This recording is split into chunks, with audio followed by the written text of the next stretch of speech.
So this is 1900 hours GMT. This edition of the Baby Angel Geronimo edition's Khoodeelaar television channel part A is timed on the label there on the banner 1850, but it's actually being broadcast at 1900 hours GMT. There is an item on the independent website which says it has got an item, exclusive item, and let me check what the item is saying because that is the first item that I'm going to talk about. All right. The heading of this piece, which is an exclusive piece, it says the human rights of vulnerable mental health patients are being violated because of the crisis in care. A regulator has warned. Rob Behrens, with an S at the end, Behrens, the Health Service Ombudsman for England, said urgent action was needed over repeated tragedies in NHS mental health services. His warning comes as the latest NHS figures show there were 9,839 incidents of abuse against mental health patients from April 2021 to March this year, that is 2022, a higher figure than in any other sector. It follows an investigation by the Independent last month that revealed allegations of systematic abuse of children within a group of private mental health hospitals run by a provider called the Huntercombe Group.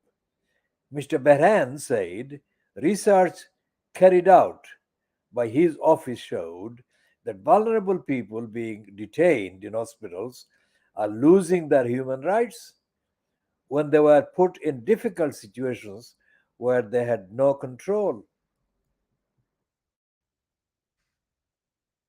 They include a woman who was not allowed to see her baby while she was detained on a mental health ward, and another woman who was denied period products.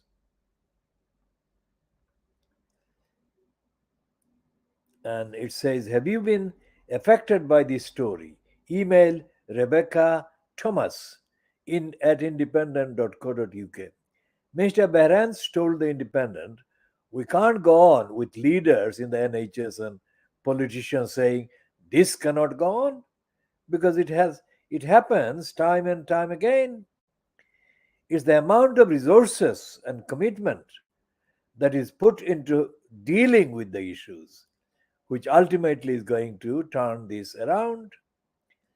I meet good, frustrated leaders in the health service who are looking for a political leader and sometimes don't get it. All of us need to raise our game as far as this is concerned because it's very serious. And I'm not excluding my own organization from that. When asked if mental health is a particular area of concern, Mr. Beran said, yes, it's about human rights. It's about vulnerable people exposing themselves to the arm of the state in a way where they have very little control and where there needs to be accountability and scrutiny. That's exactly where an ombudsman should be looking to make sure that people without power are not being traduced by the system.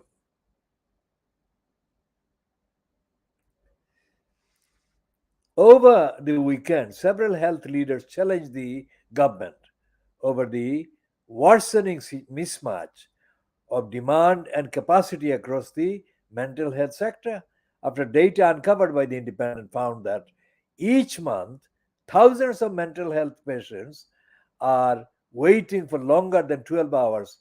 And ANE, Mr. Beharan said, the government is preoccupied and has a lot of things to do. But this issue is not going to go away. Mental health needs are increasing. This leads to tragedies, and there is no sign of those decreasing. I think it's a very urgent issue. There is a ritual wringing of hands by people in key positions, saying, "This must never happen again." But it does happen again, time after time, because the culture is so defensive and there are not enough people strong enough to stand up and say, this has got to stop. Ministers are currently debating what action to take following the independent expose and reports by the BBC Panorama program and Channel 4's dispatches that document abuse taking place within the NHS run mental health hospitals. The issues highlighted include body cameras being worn by staff, a protocol that has been criticized by experts. Mr. Behrans told The Independent that problems in recruitment, training, and staff numbers must be addressed, as staff who are continually under pressure may be a temptation, may face a temptation to cut corners and not treat people with the dignity that they deserve. National data on patient safety includes including incidents. Safety incidents shows the 9,839 incidents of abuse against patients by staff or a third party were reported before April 2021 and March 2022. Sorry, between April 2021 and March 2022. This is compared to 8,238 within general hospitals. EWA 115 in ambulance, 387 across learning disability services, and 1,827 within community hospital service. And it goes on.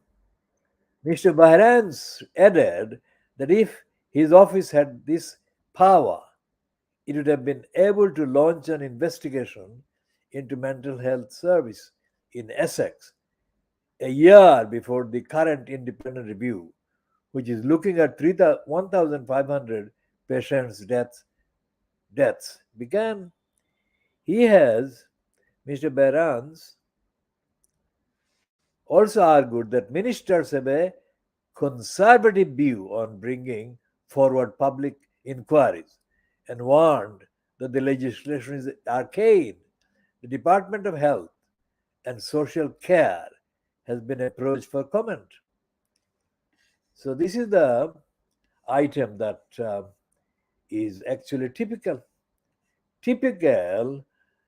in terms of the contents and the data that it contains. Care in the United Kingdom and England in particular, care is not evident in the behavior of the providers, various service providers. There is no culture of accountability, there is no audit, and there is no responsibility. The local councils in England are absolutely complicit and are colluding with the failures and negligence and the contempt with which the vulnerable patients are being treated. We shall be updating on this and making detailed arguments based on actual empirical evidence. Now, about the situation in Pakistan and the political stance taken by the Pakistan Tehreek-e-Insaf party led by Imran Khan. Imran Khan's latest demand that there should be the parliament should be dissolved and the general election called has been opposed by the current regime, which is not surprising. But the contents of the opposition statement, as issued in the Pakistan media, do not come anywhere near matching the reality and the evidence of Imran Khan's statement and the experience and the basis. So we shall be updating on this in the next edition whenever that is broadcast. The situation with Shamima Begum remains unchanged in that the supporters of Sajid Javid's removal of Shamima Begum's British by birth citizenship argue quite unacceptably and without any real foundation that brainwashed people can still remain a threat to national security. And that is such a loaded statement allegedly made by a so called lawyer for the Home Office that it needs a thorough investigation itself. There is no basis that a lawyer can know that. And there is no evidence of any case that can be cited whereby brainwashed people have been studied and the extent of brainwashing and how the lawyer can actually understand what brainwashing is and who does the brainwashing and how the brainwashing people are then shunted away from the protection of the universal universal rights that they are entitled to of being national. They cannot be made without any nationality. They cannot be made stateless, which is what Sajid Javid had said. He didn't want to make any person stateless. And the next thing he did was to make Shamima Begum stateless. So we shall be updating on this. And there is a question as to who Shamima Begum's parents are. Now, this is 7 years. 7 years almost since the children were reported first to have crossed into Syria, having flown from, have been left the United Kingdom. And the parents have not been recognized. This is the first time that the parents are being even referred to.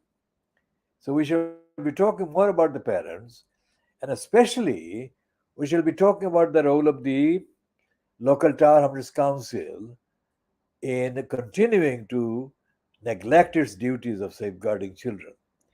And we shall be again updating on the role played in the propaganda by the Mirzapur regime fronted by Sheikh Hasina in Bangladesh, which issued an instant statement saying that they would not accept or allow Shamima Begum to enter Bangladesh.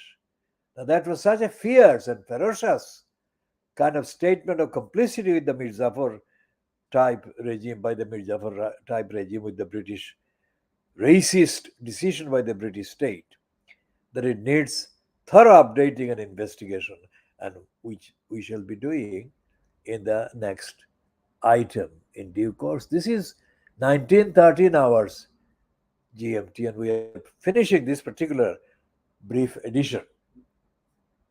1913 hours GMT on Monday, 28th of November 2022.